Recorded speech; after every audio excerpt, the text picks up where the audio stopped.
شروع اللہ کے 99 صفاتی و ذاتی ناموں سے جو دلوں کے بھید خوب جانتا ہے۔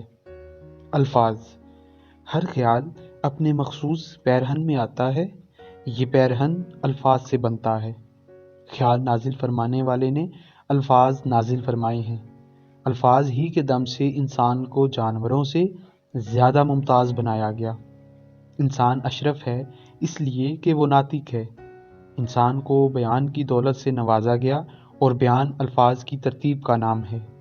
حسن ترتیب الفاظ کی اپنی صفت ہے۔ انداز بیان بے شک انسان کا ہی ہے، لیکن یہ خوبی دراصل الفاظ کی ساخت میں پنہاں ہوتی ہے۔ موزوں الفاظ کا انتخاب ہی انسان کو صاحب طرز بناتا ہے۔ سنگ تراش کا فن یہ ہے کہ وہ پتھر میں چھپے ہوئے نقش کو اجاگر کرتا ہے۔ یہ کام بڑا کام ہے، ہر آدمی کے بس کا نہیں۔ اسی طرح الفاظ سے مضمون اور مضامین سے الفاظ کے رشتوں کا علم ہی انسان کو مصنف بناتا ہے۔ الفاظ کے بغیر حسن خیال بس جلوہ ہیں، صرف جلوہ، ایک گونگے کے خوبصورت خواب کی طرح، اور خیال کے بغیر الفاظ صرف ایک ڈکشنری ہیں، ایک ڈھیر ہے ایسی اینٹوں کا جنہیں کوئی عمارت بننا نصیب نہیں ہوا۔ دنیا میں اصل قوت الفاظ کی ہی ہے۔ اس کائنات کی ابتدا ایک لفظ سے ہوئی، ایک مقدس لفظ، ایک امر صاحب امر کا کن کے لفظ میں ایک مکمل کائنات، ایک مکمل نظام، ایک مکمل داستان پنہاں تھی۔ یہ ایک ایسا لفظ تھا کہ جس کی اطاعت میں آج تک ہر شے عمل پیرا ہے۔ یہ لفظ کا عجب کرشمہ تھا کہ نہ ہونے سے ہونا ہو گیا۔ عدم سے وجود کا سفر کن سے شروع ہوا، اور وجود سے عدم تک کا سفر بھی اسی لفظ کی تاثیر کا حصہ ہی ہے۔ الفاظ کی طاقت قدم قدم پر عیاں ہوتی ہے۔ قوموں کو خواب غفلت سے بیدار کرنے کے لیے الفاظ کا تازیانہ ہی کافی ہے۔ قومی و ملی شعور کا کمال الفاظ کے دم سے ہے۔ الفاظ خون میں حرکت پیدا کر دیتے ہیں، غلامی آزادی میں بدل جاتی ہے، انسان کے عمل کی اصلاح ہو جاتی ہے۔ کسی معاشرے میں استعمال ہونے والے الفاظ کا بغور مطالعہ کرنے سے اس معاشرے کا اخلاقی معیار واضح ہو جاتا ہے۔ ترقی کرنے والے معاشروں میں اور طرح کے الفاظ استعمال ہوتے ہیں۔ الفاظ ہی امید کے چراغ روشن کرتے ہیں، اور الفاظ ہی مایوسی کی تاریکیاں پیدا کرتے ہیں۔ ہمارے ترانے ہماری کیفیات کو ایک نہج کی طرف مائل کرتے ہیں۔ دشمنوں کے خلاف صف آرا ہونے کا عمل الفاظ کی بدولت ممکن ہے۔ محبت ایک جذبہ ہے، ایک خواہش ہے کسی کے قریب ہونے کی۔ محبت خاموش بھی ہو سکتی ہے، لیکن الفاظ محبت کو کچھ اور ہی چاشنی اور رنگ عطا کر دیتے ہیں۔ محبت کرنا ہے اپنی جگہ، لیکن محبت کی تاثیر میں ڈوبا ہوا شعر کچھ اور ہی جلوہ ہے۔ محبت اتنی قابل محبت نہیں ہوتی جتنے اسے الفاظ بنا دیتے ہیں۔ ہمارا معاشرہ، ہماری چاہتیں، ہماری نفرتیں اس لیے دیر پا ہیں کہ ہم انہیں الفاظ میں ریکارڈ کر دیتے ہیں۔ ہمارے رشتے، ہماری چاہتیں، ہماری نفرتیں اس لیے دیر پا ہیں کہ ہم انہیں الفاظ میں ریکارڈ کر دیتے ہیں۔ کسی کو دوست کہہ دینے کے بعد ہم اس کی جفائے وفا نما کو برداشت کرتے ہیں۔ دوستی کا جذبہ اندر سے کئی دفعہ زخمی ہوتا ہے، لیکن ہم جذبوں کے سرد ہونے کے باوجود لفظ دوستی کو نبھاتے ہیں۔ الفاظ ہمارے تعلقات کو استقامت بخشتے ہیں۔ ہم رشتوں کو اس لیے بھی قائم رکھتے ہیں کہ انہیں رشتہ کہہ دیا جا چکا ہے۔ کہہ دینا ہی قیام ہے۔ کلمہ پڑھنے سے مسلمان ہونے والا زندگی بھر مسلمان رہتا ہے۔ اگر اسلام کا مفہوم سمجھ میں نہ بھی آئے تو بھی مسلمان ہی رہتا ہے۔ کلمہ پڑھ لینے سے مہر ثبات لگ جاتی ہے۔ الفاظ سے ہی قرآن ہے۔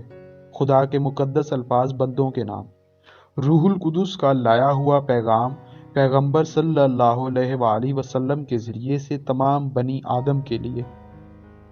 ان الفاظ کی ترتیب اتنی مستقل کہ اس کی حفاظت اللہ نے اپنے ذمہ لگا رکھی ہے۔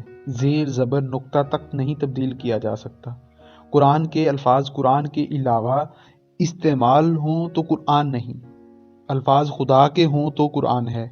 نبی کے الفاظ حدیث ہیں، بزرگان دین کے الفاظ ملفوظات ہیں، داناؤں کے الفاظ اقوال ہیں۔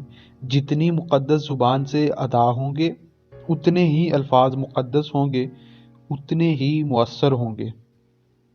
ہم الفاظ کی دنیا میں رہتے ہیں، الفاظ کے حصار میں رہتے ہیں۔ الفاظ ہمارا کردار ہیں، الفاظ ہمارا ماحول ہیں، اور کبھی کبھی تو الفاظ ہماری عاقبت ہیں۔ الفاظ کانوں کے راستے دل پر اثر کرتے ہیں، اور دل پر اثر کے بعد اعضاء و جوارح پر عمل کا حکم نازل ہوتا ہے، اور یوں انسان کا کردار بنتا رہتا ہے۔ اچھے الفاظ پر کچھ خرچ نہیں ہوتا، لیکن اچھے الفاظ سے محبت حاصل ہو جاتی ہے۔ الفاظ ہی انسان کو پسندیدہ یا ناپسندیدہ بناتے رہتے ہیں۔ الفاظ خوشبو کی طرح ماحول کو معطر کرتے ہیں۔ ہر سماج اور ہر گروہ کے الفاظ الگ الگ ترتیب رکھتے ہیں۔ آپ کسی کے الفاظ یا گفتگو سن کر یہ بتا سکتے ہیں کہ وہ کس پیشے سے تعلق رکھتا ہے۔ بازار میں بیٹھنے والے بازاری زبان استعمال کرتے ہیں، دارالعلوم کے لوگ اور ہی زبان استعمال کرتے ہیں، علماء کی زبان اور ہے، حکماء کی زبان اور ہے، اسی طرح جاہلوں کی زبان اور ہے۔ فلمی ماحول کے الفاظ اور ہیں، ڈرامے کے اور، نثر کے اور، شعر کے اور۔ شعر کی دنیا میں الفاظ کی ایک بندش بس معنی کے پرت کھولتی جاتی ہے۔ سامعین پر ایک کیفیت طاری کر دینا شعر کا اعجاز ہے۔ دل سے نکلی ہوئی بات دلوں میں ایسے داخل ہوتی ہے کہ سامع کہہ اٹھتا ہے کہ میں نے یہ جانا کہ گویا یہ بھی میرے دل میں ہے۔ بولنے والے کا سوز الفاظ میں سوز پیدا کر دیتا ہے۔ درد سے گایا ہوا کلام محفل میں عجب سماع پیدا کر دیتا ہے۔ الفاظ کے معنی پیچھے رہ جاتے ہیں۔ گانے والے کا سوز قلوب کو زندہ کر دیتا ہے۔ ایک دفعہ عظیم پریم راگی نے اپنی ایک نجی محفل میں ایک واقعہ بیان کیا۔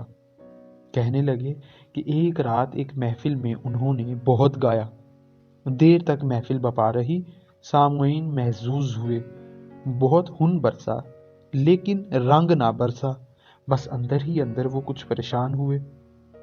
رات گہری ہو چکی تھی، انہوں نے اپنے گرو کو یاد کیا، دل کا چراغ روشن کر کے کچھ الفاظ اپنے پاس سے مرتب کر کے الاپنا شروع کیا۔ الفاظ تھے: سیاں سے سیاں ملا جا رے بالم، بالم سے بالم ملا جا رے سیاں۔ بس کیا تھا، دل کے چراغ نے دلوں کے چراغ روشن کر دیے۔ محفل میں کیفیات کا عجب عالم پیدا ہو گیا۔ بے خودی، محویت اور سرشاری کا عالم تھا۔ گانے والے کا درد بیدار ہوا کہ سب کا درد بیدار ہو گیا۔ غرض یہ کہ الفاظ میں جادو بھرنے والی شے ادا کرنے والے کا جذبہ ہے۔ بولنے والے کا لہجہ بھی الفاظ کے حسن کو متاثر کرتا رہتا ہے۔ میٹھے بول کو کرخت لہجے میں بولا جائے تو بول میٹھا نہیں رہتا۔ مولانا روم نے ایک کہانی بیان فرمائی ہے۔ ایک دفعہ صحرا میں دو قافلے قریب قریب آ کر ٹھہرے۔ ایک قافلہ مسلمانوں کا تھا، دوسرا یہودیوں کا۔ صبح کے وقت مسلمانوں نے فجر کی اذان کہی، نماز ادا کی۔ اتنے میں یہودیوں کے کیمپ کی طرف سے ایک آدمی ایک تھال میں کچھ تحفے تحائف لے کر مسلمانوں کے کیمپ میں داخل ہوا اور امیر قافلہ سے ملاقات کی تمنا کی۔ ملاقات ہوئی تو آنے والے نے کہا، یہ حقیر سا تحفہ ہمارے سالار قافلہ نے آپ کی خدمت میں پیش کیا ہے۔ مسلمان امیر نے کہا، آخر کس لیے؟ آنے والا بولا، جناب آج ہمارے سردار کا ایک دینینہ مسئلہ حل ہو گیا، آپ لوگوں کی بدولت۔ ہمارے امیر کی ایک بیٹی اسلام قبول کر چکی تھی اور وہ کسی قیمت پر اسلام کو ترک نہ کرتی تھی۔ ہمارے قافلہ سالار نے بڑی کوشش کی لیکن وہ نہ مانی۔ آخر آج صبح آپ کے مؤذن نے اذان کہی، وہ کچھ اتنے کرخت لہجے میں تھی کہ ہمارے سردار کی بیٹی اپنے پرانے دین پر واپس آ گئی۔ نتیجہ یہ ہے کہ مؤذن اور مبلغ کو خوش الحال ہونا چاہیے۔ اچھی دعوت کو اچھے انداز سے پیش کرنا ہی اچھی بات ہے۔ رسم اذان کو روح بلالی کی کتنی ضرورت ہے، اس کا اندازہ لگانا مشکل نہیں۔ علاقائی الفاظ علاقائی تہذیب و تمدن کا آئینہ ہیں۔ کسی انسان کے ذخیرہ الفاظ سے یہ معلوم کرنا آسان ہے کہ وہ آدمی کون سے علاقے کا رہنے والا ہے اور کون سے پیشے سے تعلق رکھتا ہے۔ تشبیہ اور استعارے کے الفاظ بھی علاقے اور زمانے کی نشاندہی کرتے ہیں۔ صحرائی لوگوں کے الفاظ اور ہیں، کوہستانی لوگوں کے اور، میدانی لوگوں کی زبان مختلف ہوتی ہے۔ بہرحال الفاظ کی حرمت بولنے والے کے انداز اور لہجے کے دم سے ہے۔ مقدس الفاظ کو منزہ زبان میسر نہ ہو تو الفاظ اپنی تاثیر کھو بیٹھتا ہے۔ اللہ کا ارشاد ہے کہ اگر اس قرآن کو پہاڑ پر نازل کیا جاتا تو وہ بھی خشیت اللہ سے لرزنے لگ جاتا۔ آج ہم دیکھ رہے ہیں کہ قرآن پڑھا جاتا ہے اور سننے والے ٹس سے مس نہیں ہوتے۔ صادق کلام کے لیے صادق زبان چاہیے۔ ہم نے قوم ہونے کی حیثیت سے الفاظ کے استعمال پر غور کرنا چھوڑ دیا ہے۔ ہم بے جہد و بے سمت الفاظ کے سلام میں ڈوبے جا رہے ہیں۔ ہر روز لاکھوں الفاظ اخباروں میں چھپ رہے ہیں، کالم کے کالم چھپ رہے ہیں، لیکن میٹھے بول ختم ہو رہے ہیں۔ دلوں کو زخمی کرنے والے الفاظ عام ہیں، زخموں کے مرہم کہاں ہیں؟ کرامتیں بننے والے الفاظ کہاں غائب ہو گئے؟ انسان کو انسان کے قریب لانے والے الفاظ گم ہو گئے کیا؟ گنج شکر رحمۃ اللہ علیہ ایک میٹھی زبان کی تاثیر کو بھی کہا جا سکتا ہے۔ آج نہ جانے کیوں لوگوں کے پاس شکریہ ادا کرنے کے لیے نہ وقت ہے نہ الفاظ، اپنی کوتاہی پر معذرت کرنے کی نہ توفیق ہے نہ جرت۔ آج کسی سیاسی اجتماع میں بولے جانے والے الفاظ کو غور سے دیکھا جائے تو معلوم ہوگا کہ ہم لوگ کہاں سے چلے تھے اور کہاں آ گئے۔ تلخ الفاظ معاشرے کو تباہ کر رہے ہیں۔ میٹھے بول زندہ کرنے کی ضرورت ہے۔ زندہ رہو اور زندہ رہنے دو کے اصول کو اپنایا جائے تو ہمارا انداز کلام یکسر بدل سا جائے، لوگ اپنی زندگی میں مطمئن ہو جائیں۔ میٹھے بول سننے سے زبان میٹھی ہو جاتی ہے اور یوں مٹھاس سے مٹھاس پیدا ہوتی رہے گی۔ جب سے انسان کا احترام کم ہوا، الفاظ کا احترام بھی کم ہو گیا۔ الفاظ کے انتخاب میں ذرا بھی احتیاط سے کام نہیں لیا جاتا، اور نتیجہ یہ کہ ہر دل زخمی، ہر انسان آزردہ۔ ہماری زبان تلوار کی کاٹ سے کم نہیں۔ بعض اوقات صداقت کی زبان بھی اتنی تلخ ہوتی ہے کہ بس خدا کی پناہ۔ اگر کسی انسان کی ایک آنکھ کام نہ کرتی ہو تو یہ ضروری نہیں کہ اس کے منہ پر ہی اسے کانا کہہ دیا جائے۔ ہر چند کی یہ صداقت ہے، لیکن یہ ایک بدتمیزی کا مظاہرہ ہے۔ صداقت کا غیر محتاط اظہار بھی باعث پریشانی ہو سکتا ہے۔ ایک دفعہ ایک بادشاہ نے ایک دست شناس اور ستارہ شناس انسان کو بلایا، اس سے اپنا احوال پوچھا۔ منجم نے حساب لگایا، ذائچہ بنایا اور بادشاہ کو اطلاع دی، جہاں پناہ آپ کے سب عزیز آپ کے سامنے مر جائیں گے۔ بادشاہ اتنی بری خبر پر بڑا پریشان ہوا۔ اسے غصہ آ گیا کہ منجم نے کیا خبر دی ہے۔ اس نے منجم کو گرفتار کرا دیا۔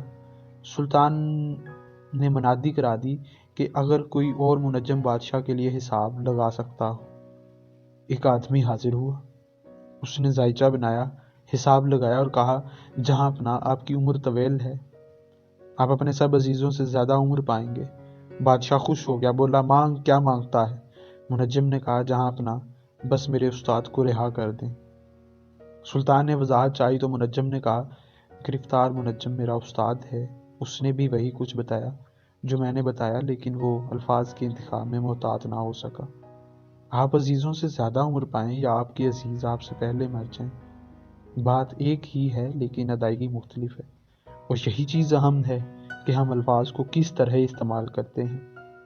الفاظ بھی خاندان رکھتے ہیں، قصیدے کے الفاظ اور ہوتے ہیں اور مرثیے کے اور، تنقید کے اور، توصیف کے اور، رزمیہ اور، عشقیہ اور، غزل کے الفاظ اور ہیں، مثنوی کے اور۔ کیا یہ سمجھنے کی ضرورت نہیں کہ شرافت کے الفاظ کون سے ہیں؟